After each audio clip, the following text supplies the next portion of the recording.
Alors oui, ça fait quelques mois que j'ai plus fait de vidéo.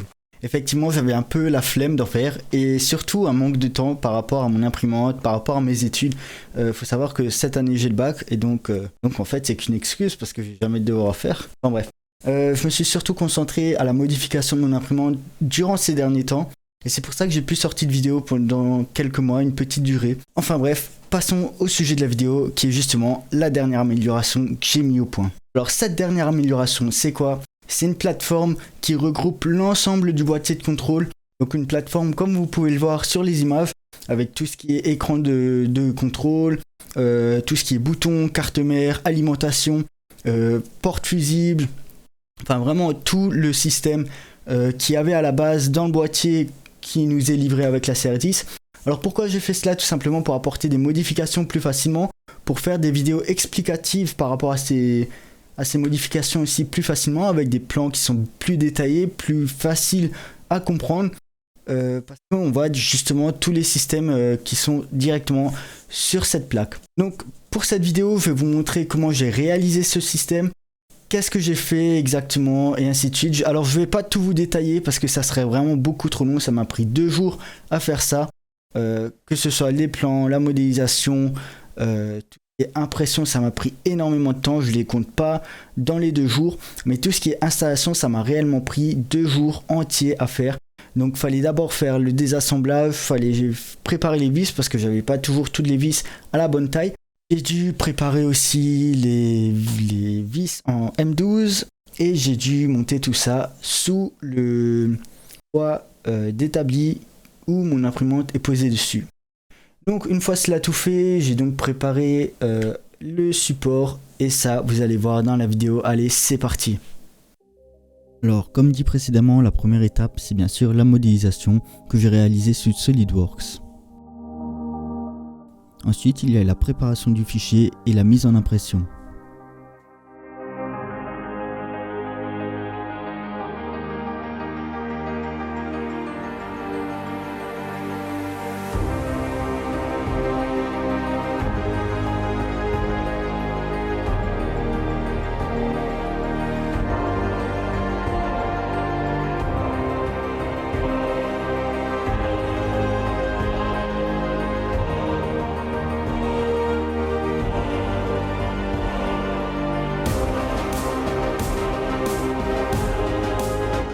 C'est un processus que j'ai dû répéter plusieurs fois pour différentes pièces que voici.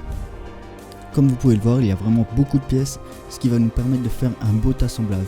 Alors le premier truc que j'ai fait, c'est mettre la plateforme en place pour pouvoir un petit peu avoir mes repères par rapport à la position de l'écran, etc. Donc pour ça, j'ai mis 4 petites vis sur un support comme vous le voyez à l'écran et j'ai mis ma plaque de plexiglas dessus. Ensuite, j'ai démonté le boîtier de contrôle d'origine afin d'extraire tous les composants nécessaires.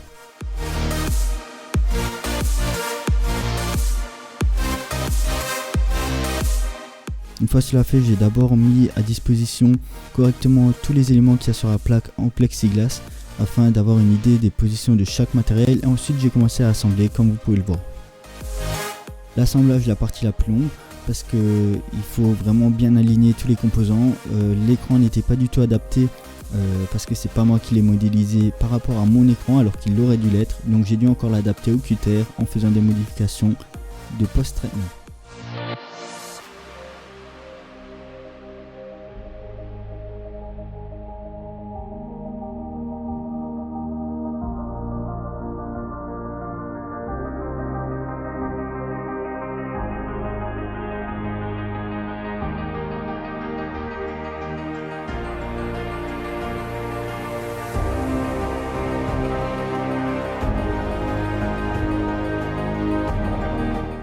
Malheureusement il s'est un petit peu décollé, du coup j'ai pas hésité à mettre du jus d'ABS pour recoller l'écran parce que je l'ai fait en ABS. J'ai utilisé une rallonge de mini SD vers femelle carte SD afin de pouvoir mettre le port tout de suite directement à l'avant.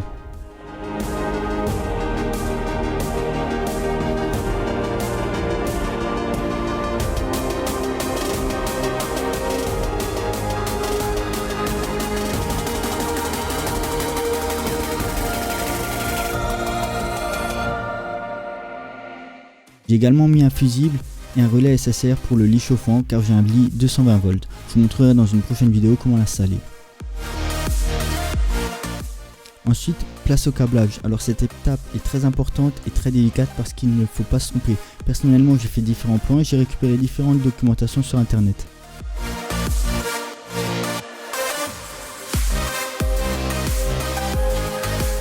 Surtout, n'oubliez pas la mise à la terre si vous avez un plateau 220 volts.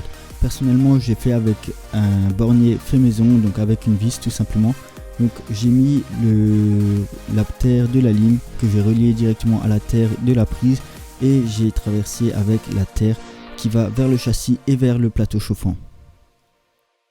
Là vous pouvez voir le résultat enfin terminé. J'espère que ce plateau vous plaît. Personnellement moi j'en suis super satisfait, il marche super bien. J'ai pas eu de soucis après à part par rapport à la rallonge qui était détectée, donc la SD était détectée dans le pin de la carte mère alors que c'était juste la rallonge, mais ça je l'ai corrigé dans Marlin après. Mais autrement maintenant tout marche à merveille. Les gars, moi je vous remercie d'avoir regardé cette vidéo. Je vous dis à très bientôt pour une prochaine vidéo. N'hésitez pas à liker et à vous abonner, ça me ferait vraiment hyper plaisir. N'hésitez pas à mettre en commentaire ce que vous pensez de mon montage. En tout cas, je suis content de reprendre un petit peu les vidéos YouTube. Donc il y en aura de plus en plus. Il y en a déjà 2-3 qui sont déjà prévus. Là j'ai déjà des plans, etc. Elles vont venir très bientôt. Elles vont venir d'ici, je pense, 2-3 semaines. Sur ce, moi je vous dis à très bientôt pour une prochaine vidéo. Allez, salut tout le monde, c'était Aimise 3D.